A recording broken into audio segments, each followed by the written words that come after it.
Il est 16h06, on est en direct sur Europe 1. J'aimerais qu'on parle tout de suite, directement, de cette affaire. Ce drame qui nous a tous bouleversés, c'est la mort de Camilla, cette fillette de 7 ans qui a été percutée par un motard jeudi dernier à Vallauris, dans les Alpes-Maritimes. Et le suspect a été interpellé, a été mis en examen samedi soir, avant d'être relâché et placé sous contrôle judiciaire. Alors forcément, combien j'ai croisé de gens ce week-end qui m'ont dit « Cyril, votre émission n'a jamais aussi bien porté son nom, on marche sur la tête ». Et justement, on va en parler avec vous, auditeurs, 01 80 20 39 21. Êtes-vous d'accord avec la décision de la justice? Bien entendu, on vous pose la question. Pour moi, je le dis, on marche sur la tête, forcément. Je me rappelle de ce que j'avais dit également pour la petite Lola, et ça m'avait rendu fou. Alors là, c'est un autre cas, bien entendu. Et on a de plus en plus d'infos sur le profil également du jeune homme qui a percuté la petite Camilla, et le profil, on va en parler dans un instant, bien entendu, sur Europe 1 avec Gauthier Lebray qui est en train d'enquêter là-dessus. Georges Fenech est avec nous. Merci Georges d'être avec nous. C'était important pour nous de vous avoir, ancien magistrat bien entendu, qu'on voit énormément sur nos antennes et qui nous explique à chaque fois comment une telle décision a pu être prise. Et c'est vrai que nous, on pense au papa de Camilla qu'on a vu, bien entendu, on pense à sa famille, on pense en vérité, tous les Français aujourd'hui se disent, mais comment j'aurais réagi à la place de la famille de Camilla, cette petite fille? On a tous vu les photos de cette petite fille, on a tous son visage en tête et on se dit, c'est pas possible.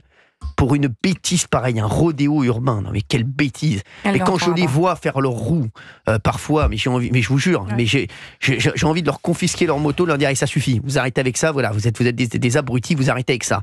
J'ai vu la photo de cette petite, mais je vous jure, je n'ai pensé qu'à ça tout le week-end, et quand j'ai vu qu'il avait été relâché, mais je me dis, mais dans quel monde vit-on? Alors, Georges Fenech, vous êtes le plus mesuré de nous tous, et celui qui avait la plus grande expérience, puisque vous êtes ancien magistrat.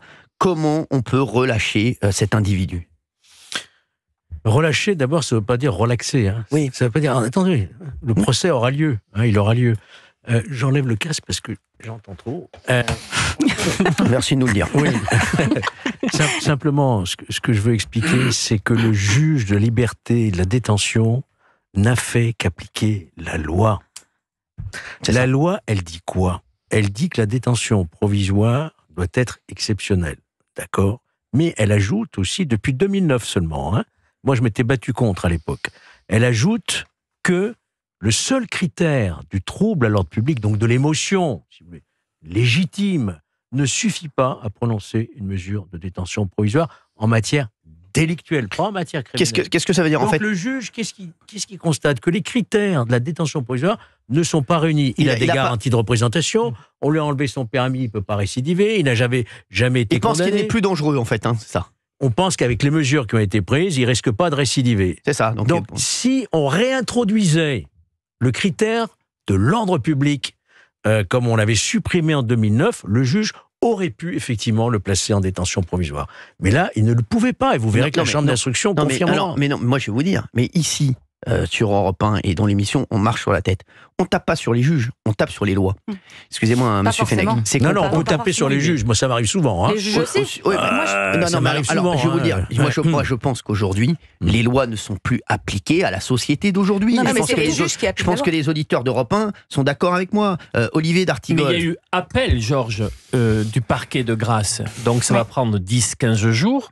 Mais tous les magistrats, c'est le magistrat des libertés, le juge des libertés et de la détention qui a pris cette décision. Un magistrat, lui, a fait appel. Donc il faut attendre l'appel. Et ce que ça installe dans le pays, il est vrai, c'est qu'on peut renverser une petite fille, elle peut perdre la vie sur un rodéo. Exactement. Et il y a le sentiment d'impunité qui s'installe. Mais imaginez, mettez-vous à la place du papa de cette jeune fille, cette petite fille, Camilla. Mettez-vous à la place du papa qui va là, qui est dans un désarroi total. Non mais vous mettez-vous à sa place. Elle a 7 ans, sa petite fille. Elle a été fauchée par un abruti qui faisait du rodéo urbain. Là, ce soir, il va peut-être croiser ce jeune homme dans la rue. Non, il peut pas apparaître. Il a un contrôle judiciaire, interdiction de rencontrer la famille. Mais que vous en savez. Imaginons bien quelqu'un qui connaît la petite fille va le rencontrer. Excusez-moi, c'est insupportable. Gauthier Lebray. Non seulement ce père doit vivre avec la disparition brutale de sa petite fille de 7 ans qui avait la vie devant elle et qui était avec son frère, qui est aussi traumatisé, qui a vécu la scène, mais en plus il doit vivre avec la libération ou plutôt plutôt le non-placement en prison du tueur de sa petite fille. Et il faut quand même, parce qu'il y a toujours des séquences dans l'actualité, et pourquoi les Français ont la sensation que cette justice n'est plus du tout au niveau.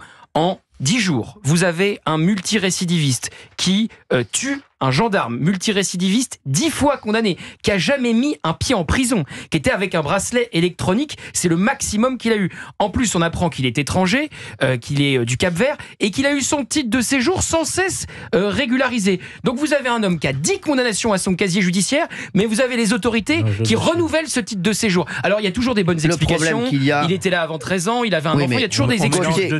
Gauthier Lebray, tout ça est la même chose. Je crois que Gauthier Lebray, il résume bien le sentiment des Français, en fait. C'est ça, en fait. C'est le truc. Quand on dit qu'on marche sur la tête, quand on a des auditeurs en ligne qui peuvent nous appeler tout de suite pour réagir, 01 80 20 39 21, réagissez à l'antenne d'Europe 1. Ce qu'on se dit, c'est le ras-le-bol général. En fait, ça s'ajoute. On était, je vous le dis, la semaine dernière, on était outrés par ce qui s'était passé et on pensait tous les jours, on avait une pensée, on l'a toujours, pour le gendarme Éric Comines.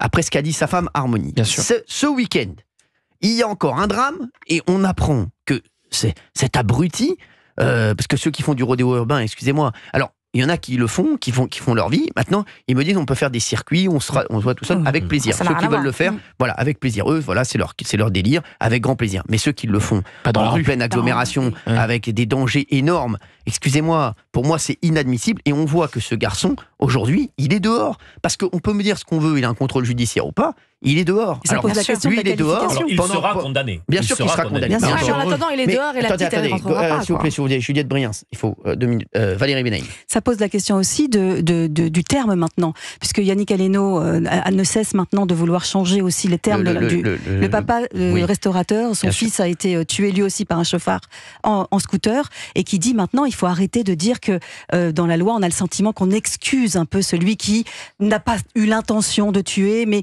et il s'agit maintenant de dire il s'agit d'un meurtre sur la route, d'un délit. Il faut que je réponde à ça, Cyril. Allons-y. Alors, Georges Fenech. Il ne s'agit pas d'un meurtre, Valérie. Il s'agit d'un homicide involontaire. On a voulu le requalifier En homicide routier, mais ça ne change rien.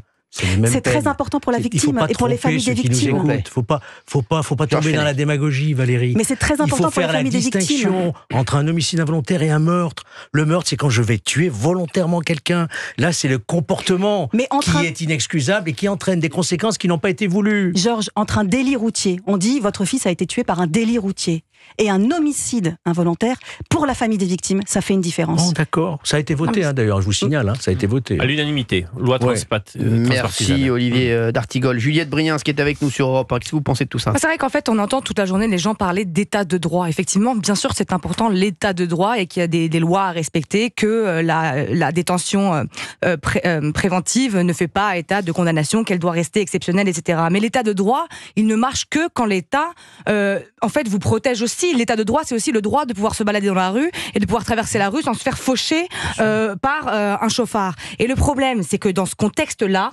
de laxisme général, ça devient inaudible pour les gens. Pourquoi ? Parce que dans ce pays, il y a 41% des peines de prison de petite durée qui ne sont pas appliquées. Des peines de prison ferme, j'entends. De délinquants qui sont condamnés à de la prison ferme et qui ne voient jamais l'intérieur d'une cellule. Et donc, les gens, en fait, s'attendent à ce que ce soit la même chose pour ce cas. Donc, il y a une petite fille, là, aujourd'hui, qui ne rentrera jamais, une famille qui a pris perpète, elle, sans procès, et un chauffard qui, lui, est déjà à la maison.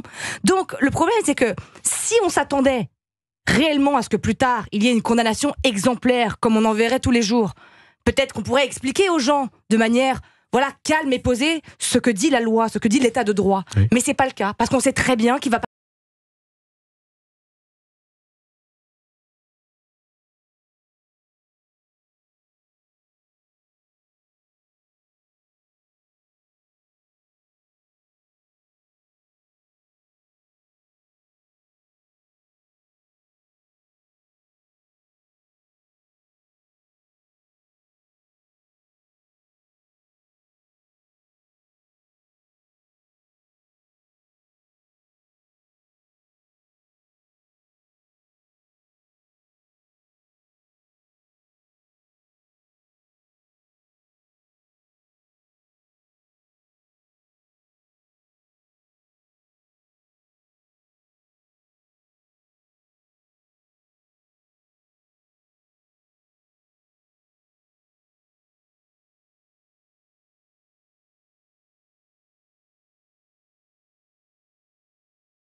Exactement. Merci Guillaume Dominguez. On vous retrouve à 17h sur Europe 1 pour le moment. On continue, on marche sur la tête. Europe 1, 16h, 18h. On marche sur la tête. Cyril Hanouna. On marche sur la tête sur Europe 1. Merci d'être avec nous jusqu'à 18h. Bien entendu, on est en direct avec toute l'équipe. Merci de réagir au 01 80 20 39 21. 01 80 20 39 21. On vous attend sur l'antenne d'Europe 1. Donnez-nous votre avis. Surtout, on va parler de Thierry Baudet dans un instant, de petites secondes, parce qu'il est évoqué comme Premier ministre. Hein. Thierry Baudet, ancien de chez La Paire. Il n'y en a pas deux.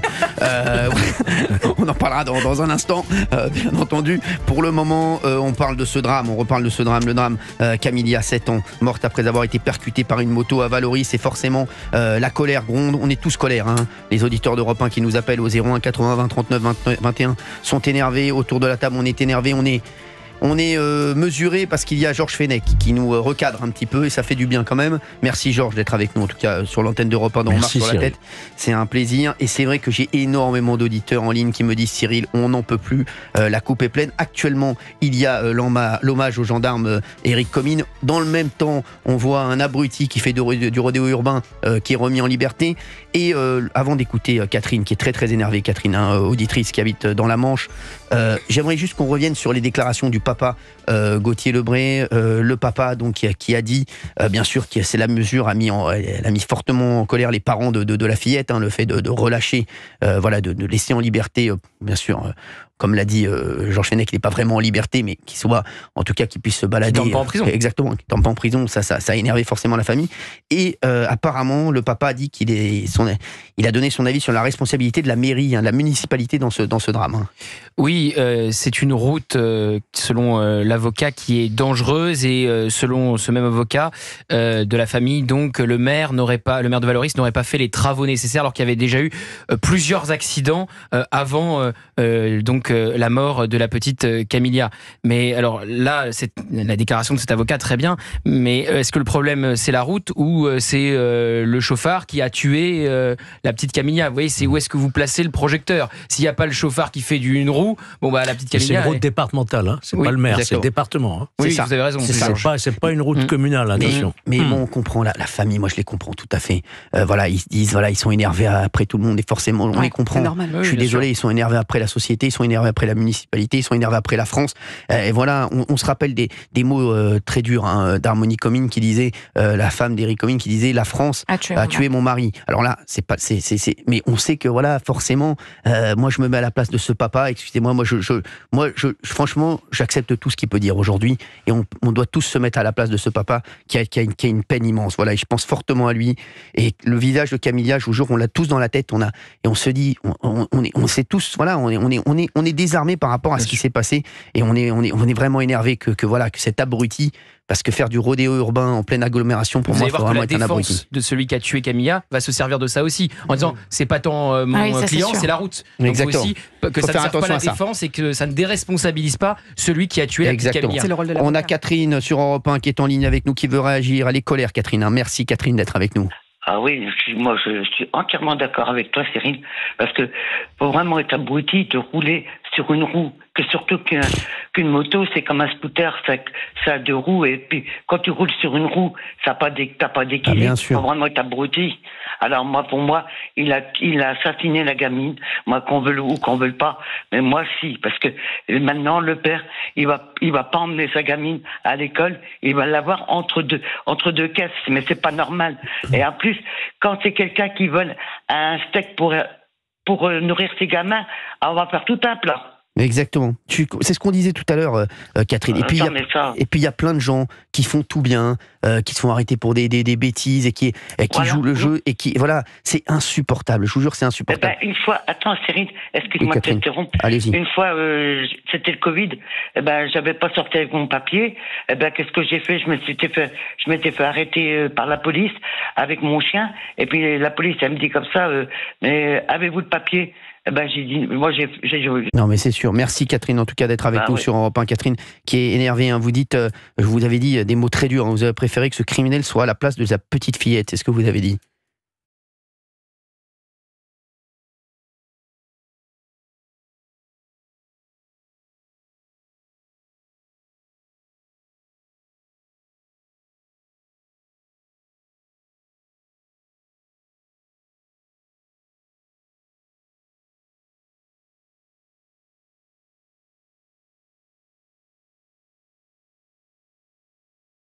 à vivre, elle avait la joie de vivre, et on leur enlève leur enfant, mais c'est honteux, mais c'est horrible.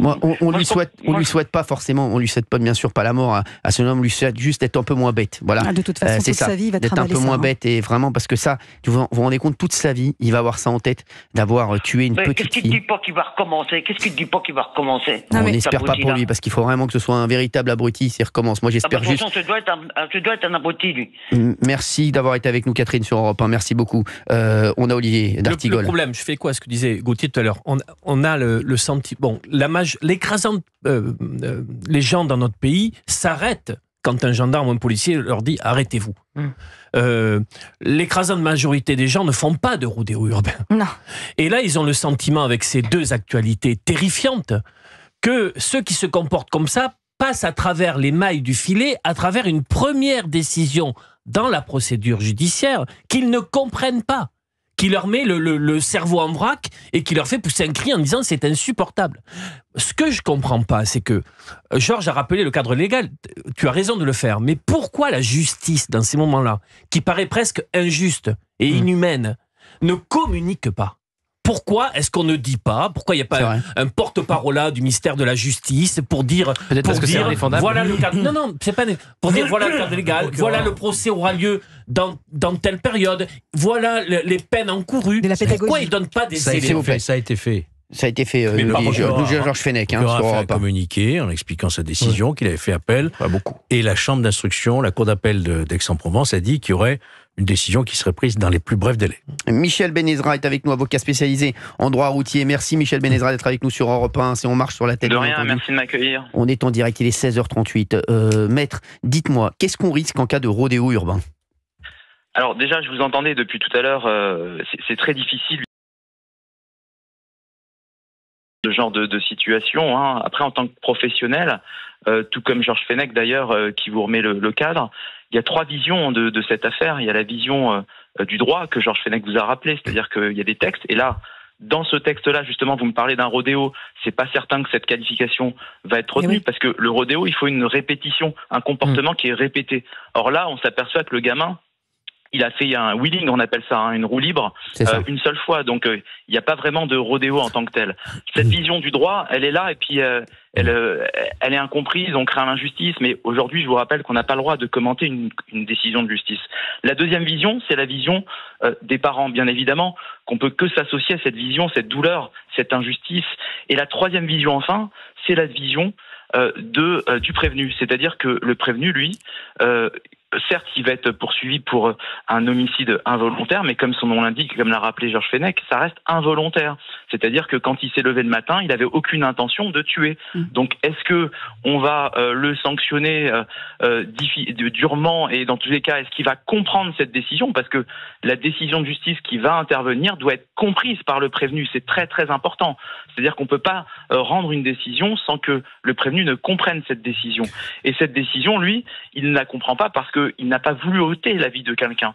Il a fait une roue comme un con, comme un idiot, comme un abruti, comme vous l'avez dit, mais en aucun cas, il a voulu ôter la vie de cette gamine. Et je pense qu'aujourd'hui, si jamais il avait pu ne pas se lever le matin, eh ben je pense que il le ferait, et qu'il est vraiment touché, qu'il va être suivi aussi, comme l'a dit l'un de vos interlocuteurs, qui va être suivi à vie par un psychologue, et ça on le voit dans nos dossiers.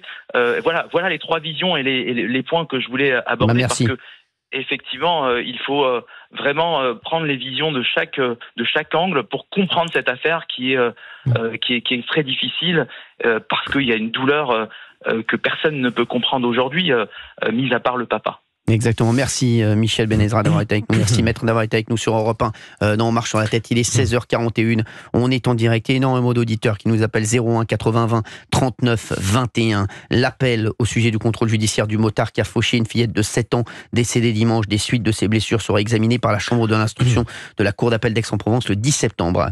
On a appris aujourd'hui, le parquet de Grasse, comme le juge d'instruction avait initialement demandé que le jeune homme de 19 ans, sans antécédent judiciaire, soit placé en détention provisoire. C'est ça.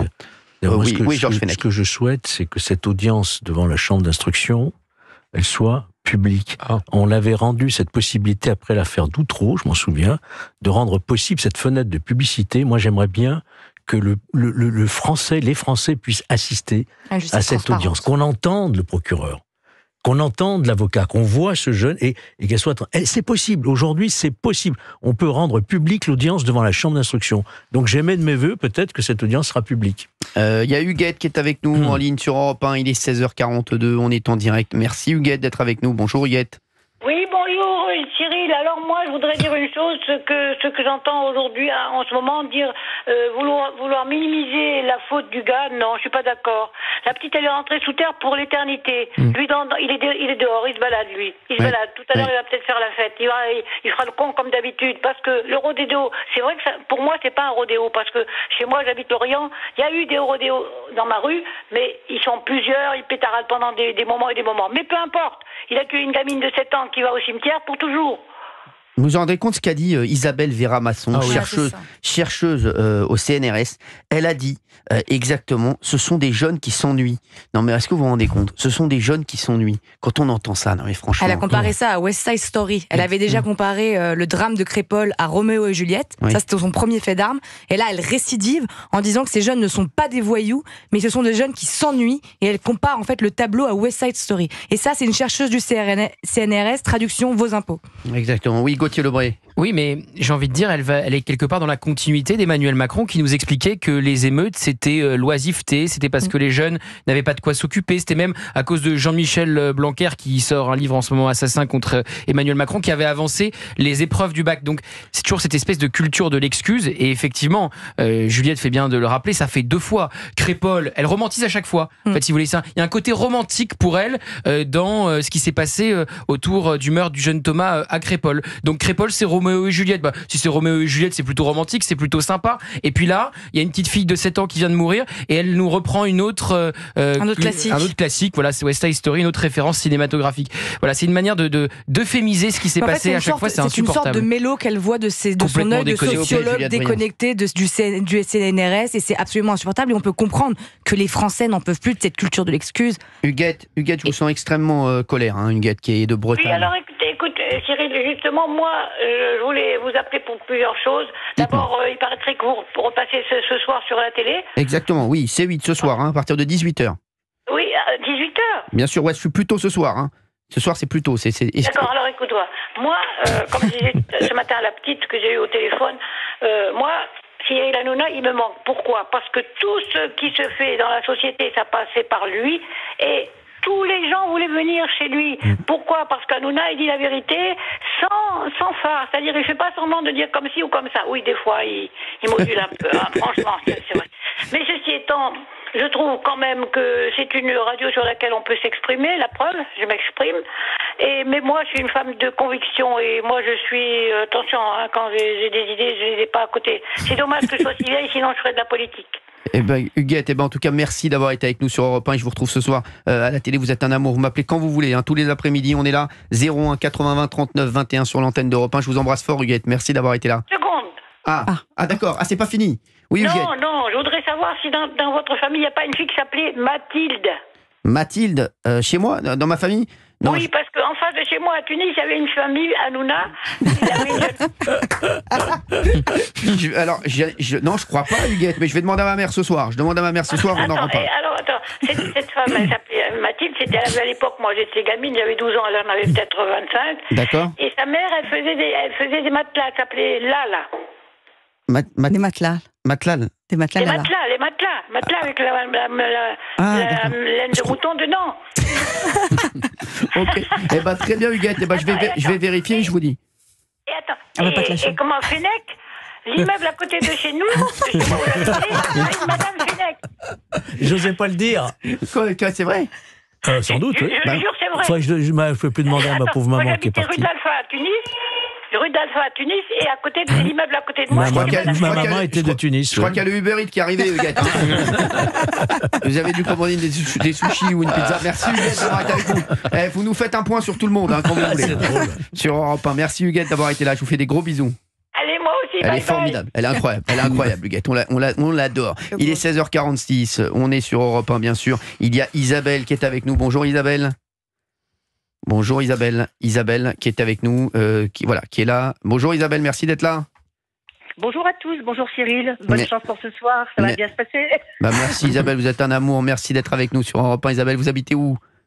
J'habite près de Pau, je suis sûre que vous connaissez. Pau, j'ai monsieur À chaque fois, vous connaissez tous. Il a sévi. Bah oui, mais là j'ai Olivier d'Artigol qui est avec moi. Vous êtes à Pau ou dans la région paloise? Je suis à Hydron, Olivier. Je vous ai croisé plusieurs fois au Hall. Il est beau en vrai. Hydron, vous êtes très bien. J'ai pas osé vous demander un autographe quand même. N'hésitez pas, la prochaine fois, il adore ça. Je peux vous dire, il adore ça, n'hésitez pas. Mais on le voit plus, vous le gardez tous. Bah ouais, je sais. Il est de retour ce week-end. Il revient ce week-end, il est sur un délire. Je vais au Hall. Eh ben merci, vous le verrez au Hall ce week-end, n'hésitez pas, il est magnifique, vous allez voir en vrai, il a un épiderme. J'ai déjà vu en vrai, Cyril, je l'ai déjà vu en vrai avec sa femme et le petit, je crois. Ah oui, d'accord. Oui, avec mon petit-fils. Ah oui, il est avec sa femme et son petit-fils. On a du mal à croire qu'il a un petit-fils. Pas son petit-fils, c'est peut-être pas le fils. Non, c'est le fils de son ex-femme, enfin je vous explique.